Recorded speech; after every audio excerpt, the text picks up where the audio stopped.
Alright, so on these connectors, and this goes for both, we got this little tab up on the physical connector.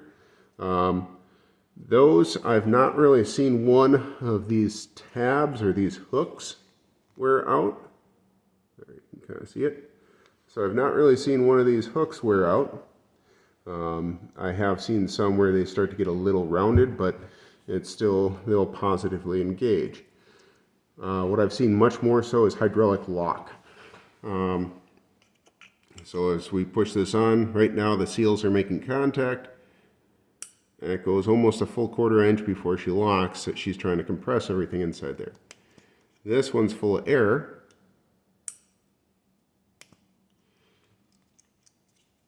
And we can hear the little bit of a pop as we pull it off because she lets some of the air escape out through the back. The way these are built, yours will have 4 wires coming out the back, but there is a yellow seal up inside here that seals around the outside of the plug, helps keep crap out. And then on the back, we have this green seal. In yours, again, 4 of these will be wires, 2 of these will be these plugs. When that goes in, and if that seal's not there, the air pressure will pop this thing right on out. So that's all just air pressure inside there pushing this thing out. So that's what we're after, is if we can go through and bleed the air pressure out, then we can get this to seal on.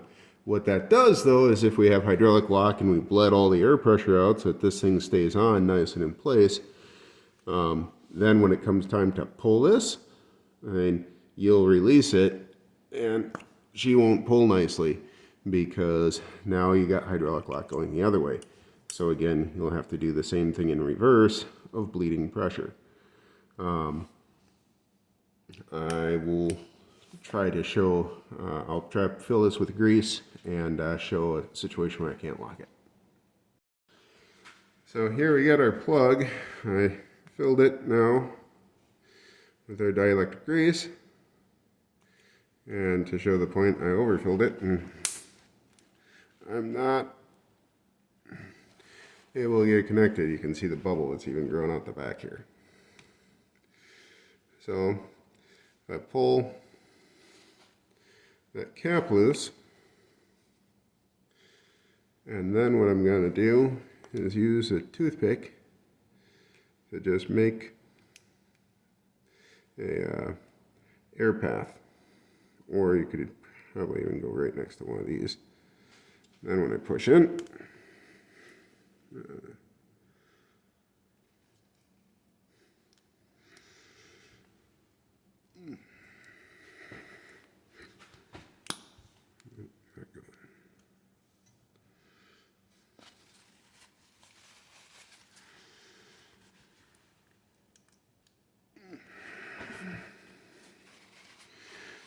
she's trying to push all the dielectric grease past all the stupid pins, which is hard. We're just waiting for the click.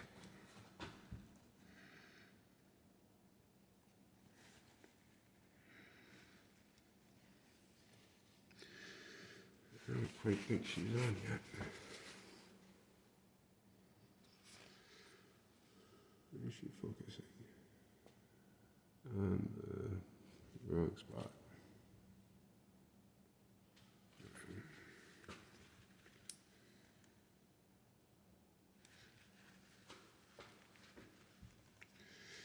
So this is a prime example of hydraulic lock.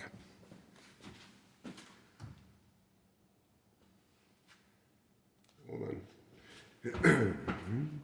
Need a tool. Okay, so we got the unit on here. We are currently hydraulically locked. The connector is not in or out. We are just not connected. So you really don't want to pry up here much, up at the top, because you'll grab the little hook with your screwdriver and break it.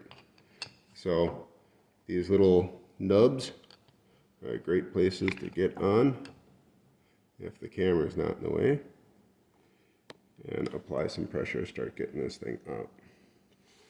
And you would want to have this seal backed out as much as possible if you're hydraulically locked. You'll also want to make sure that your hook is unhooked if you're playing with that in there.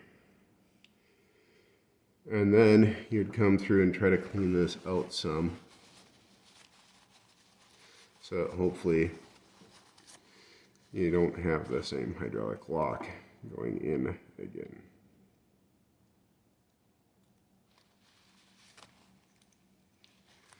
So we're just going to clean up our connectors. Take out some of the grease.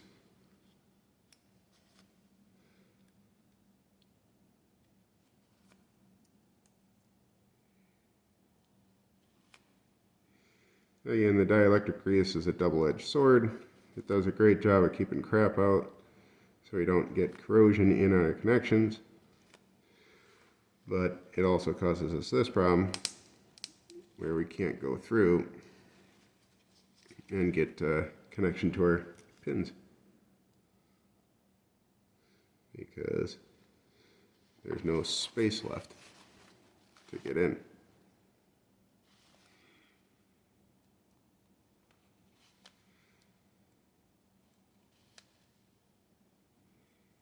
So let's go through. Again, we have the blue cap. On yours, you'll be sitting on the wires, but we have the blue cap released. As we push this in, there, we got a hook. Now we got a hook, and then we'll let this sit, and we're going to try to bleed pressure. Again, the reason I'm using a toothpick is so I don't scratch the plastic surface or cut the other piece. And the other thing you can do is just relieve pressure, or you could even go through and on yours remove a blue pin or so, and then you're just letting it slowly sit here to bleed the pressure out.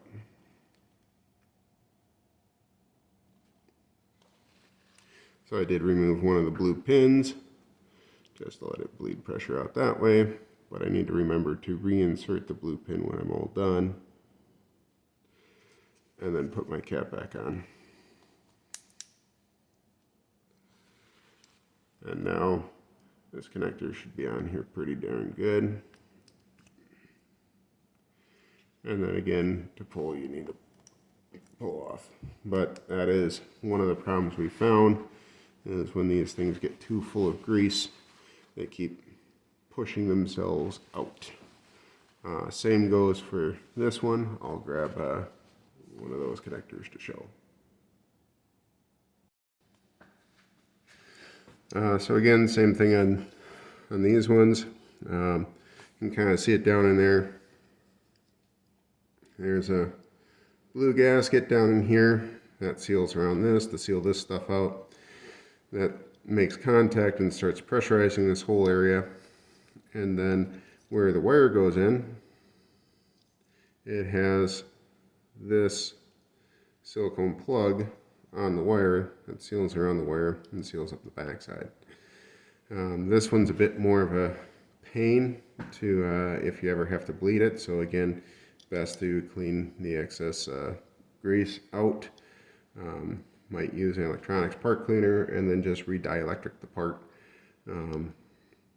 But in that case, you can sometimes shove a toothpick along the side or a zip tie. You're looking for something to not scratch the plastic. Don't use a drill bit. Not scratch the plastic, not cut or tear the silicone, but to allow a path to get the air out. And that goes on with click.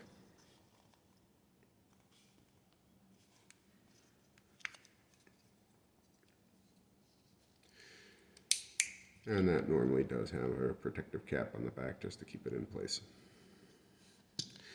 So again, if this one was your problem, could, again, take off, clean out some dielectric, pull the cap off, and you could put a zip tie down along the side, and then you can install. And the grease and everything moves slow, so it's best to let it sit there for a little bit to try to bleed air or grease out.